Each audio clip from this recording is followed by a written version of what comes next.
Hey guys, here we are in Nirvana, and I wanted to show you where the indoor generator start button is, and it's just located just here. And what you're going to want to do, here's my advice, is go ahead and start the engine of the vehicle. What that will do is the alternator will work, create some extra boost and divert it to the coach batteries, and it will give you a bit more power to ensure a better start of the generator. You're going to press and hold on the stop button for about 10 seconds, and what that will do is it will prime the generator and provide it with fuel. By the way, the fuel is located right underneath here, and you're going to want to use premium grade fuel. For that, the generator does like premium grade fuel.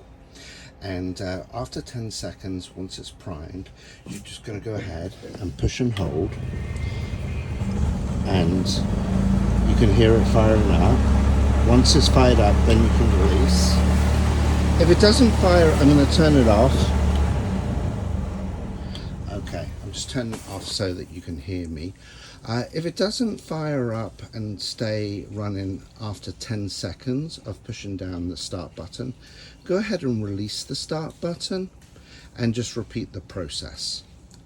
Alright guys, now next, let the generator run for about 90 seconds before you start to introduce any power. For example, the air conditioning is up there.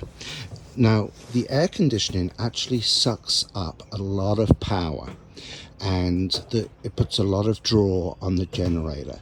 So to avoid the generator cutting out, start the AC off slowly at minimal cooling temperatures and at the lowest setting on the fan, and then just slowly introduce more power and more demand on the generator. If at any time the generator cuts out, it's because you've put too much demand on it too quickly. So you'll just go ahead and turn off the air conditioner and start the process over again, and just introduce small amounts of demand on the generator. All right, moving through. Now, if you're boondocking, you need power, right? You've got coach batteries on board, but the coach batteries will only last for so long.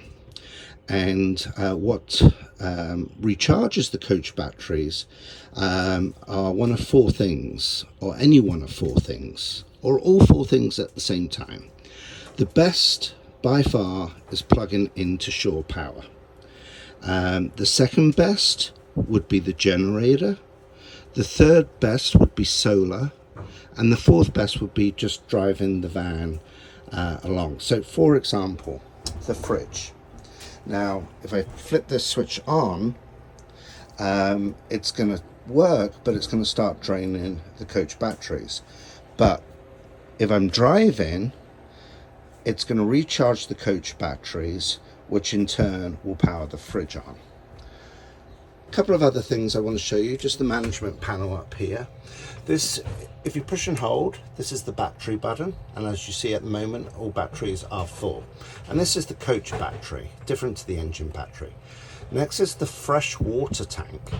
And as you see there, I'm almost full. I believe I'm 3/4 full. Maybe a bit more than that, but I'm almost full there on the fresh water. This one is the grey tank. What grey water is anything that goes into the sink or the shower. That's grey water. It's a bit like, you know, washing your car and driveway. You may have some soap suds in there, but essentially it's good water. And then the last button is your black tank, and as you can see there, we're empty. And that is your toilet, which is located here.